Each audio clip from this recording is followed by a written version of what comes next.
सुप्रभात मेरे प्यारे बच्चों। आज हम कक्षा 8 के पाठ 11 का अध्ययन करेंगे। तो आइए चलिए हम पाठ 11 शुरू करते हैं।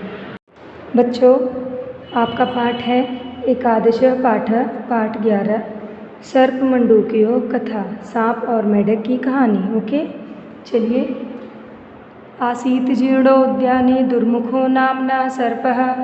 बच्चों, एक उजड़े हुए बाग में एक दुर्मुख नाम का सांप था। ठीक है, आगे देखिए।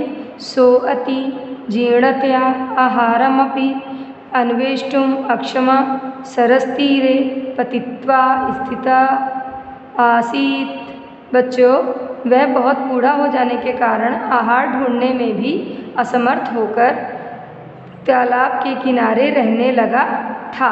स्थितः आसीत, ठीक है, रहने लगा था। ततो दूरादेव केनचित् मंडूकेन दृष्टः पृष्टः च। बच्चों, तब दूर से ही किसी मेढक ने देखा और पूछा। दृष्टः देखा, पृष्टः पूछा। कीमति अद्य त्वम् आहारं नान्विष्यसि। कि क्या आज तुम आहार नहीं ढूंढोगे, मतलब आज तुम अपना भोजन नहीं ढूंढोगे। भुजंगो अवदत्, सांप ने बोला। गच्छ भद्र, जाओ भद्र, भद्र मतलब भाई, जाओ भाई। आगे देखिए। मम मंदभागस्य प्रश्नेन किं त्वा। कह रहा है कि आज तुम्हारे प्रश्न पूछने का क्या लाभ है। ठीक है।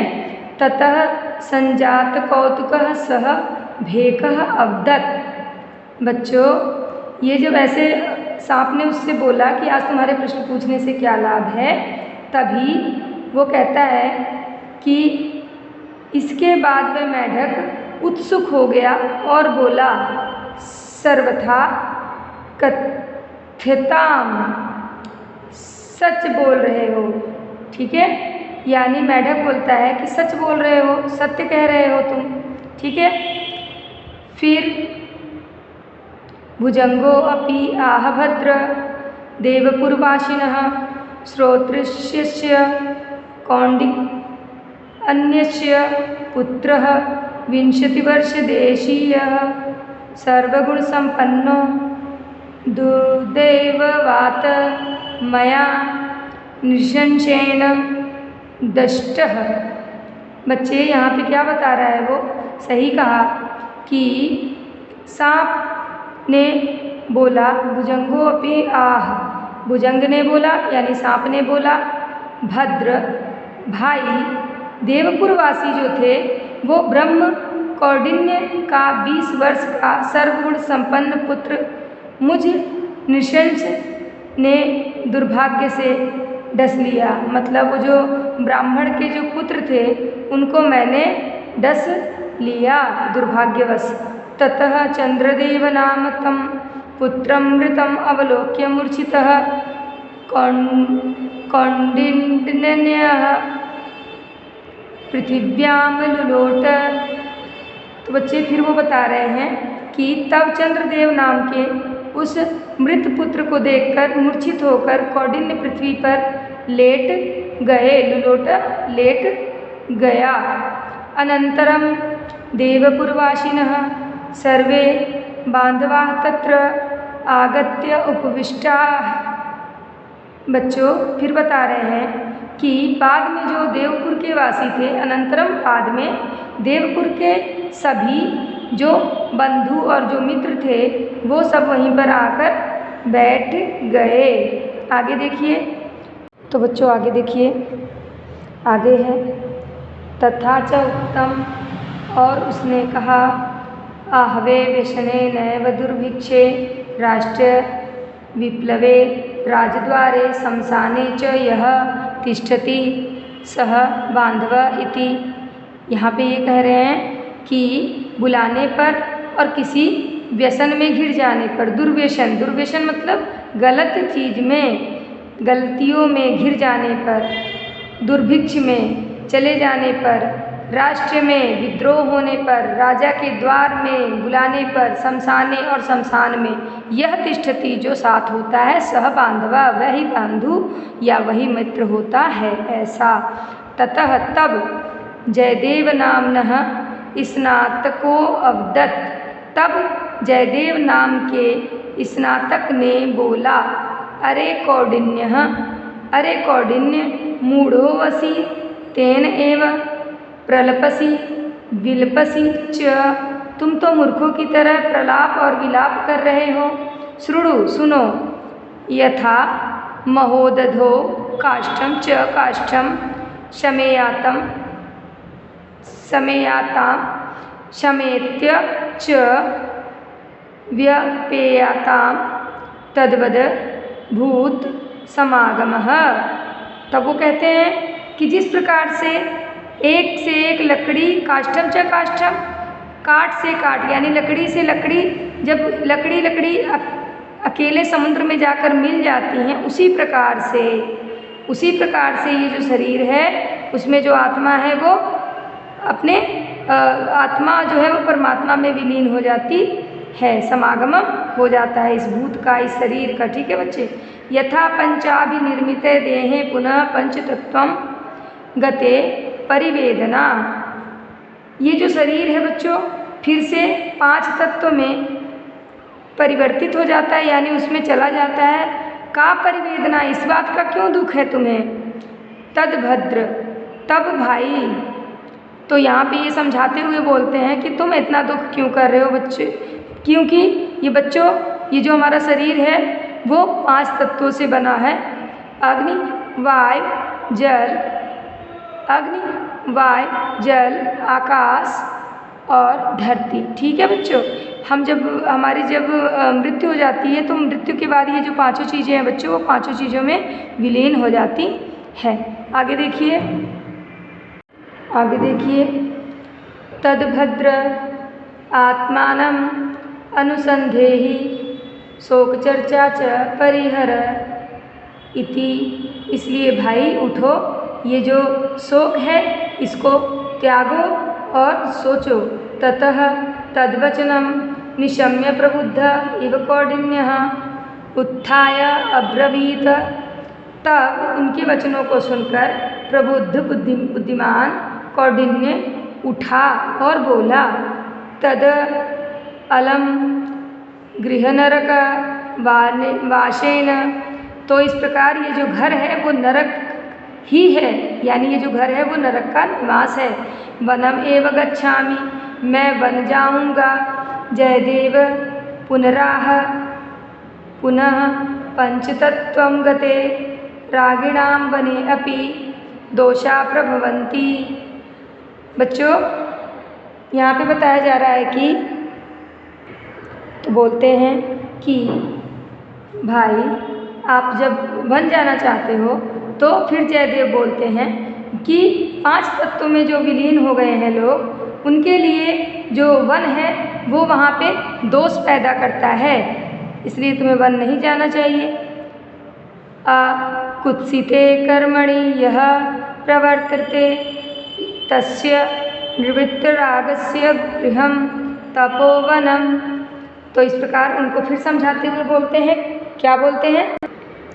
जो लोग बुरे कर्म में नहीं होते उनके लिए जो घर है बच्चों वो भी तपोवन होता है, ऐसा जयदेव जी उनको समझाते हैं कौंडिन्य को। ठीक है बच्चों।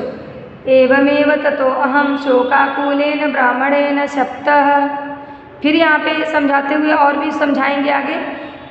यद अद्य आरभ्य मंडुकानां वाहनं भविष्यति इति, अथो ब्राह्मणशापाद मंडुकान् वोढुं तिष्ठामि, अनन्तरं तेन मंडुकेन गत्वा मंडुकनाथस्य अग्रे तत् कथितं, ततो असौ आगत्य मंडूकराज सर्पस्य पृष्ठम् आरूढ़वान्, स च सर्पः तं पृष्ठे कृत्वा।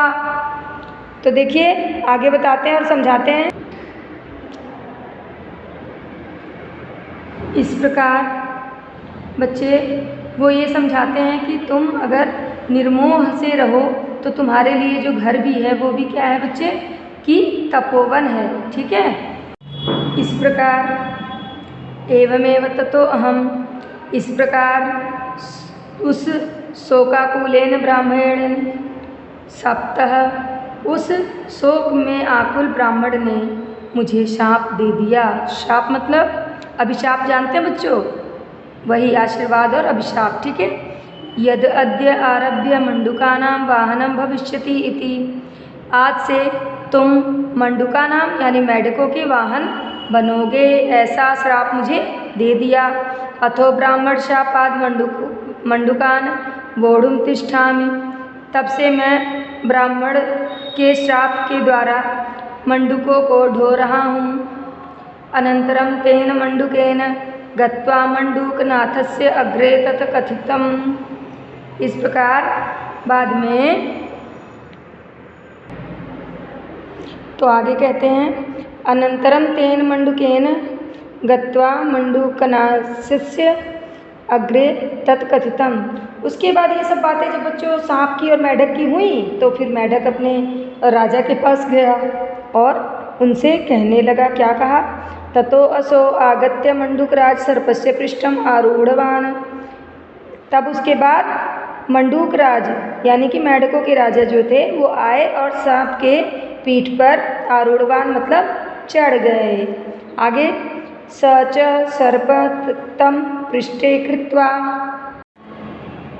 चित्रपदं विश्राम अप्रेधु चलितुम् असमर्थं तं दर्दुराधिपतिः उवाच किम् अद्य भवान् मंदं गति। बच्चे इस प्रकार वो जब मेढकों के राजा उसके पीठ पर आकर चढ़ गए और सांप उसे लेकर विचित्र ढंग से घूमने लगा। अगले दिन चलने में असमर्थ, अगले दिन अप्रेधु चलितुम, अगले दिन चलने में असमर्थ उसे मेढकों के स्वामी ने कहा, क्या कहा, किम अद्य भवान मंदगति, क्या तुम आज धीरे चल रहे हो।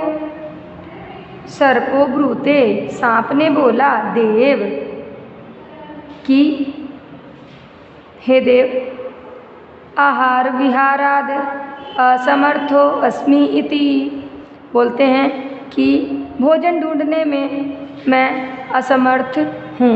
ठीक है, इस प्रकार वो अपनी व्यथा मंडूकराज से कहता है। आगे देखिए, मंडूकराज आह अस्माद्याज्ञा भेकान भक्ष्य, मैं मंडूकराज ने बोला, क्या बोला, हमारी आज्ञा से मेढकों को खाओ। ठीक है, ततो गृहीतोऽयं महाप्रसादः, तब यह महाप्रसाद ग्रहण किया।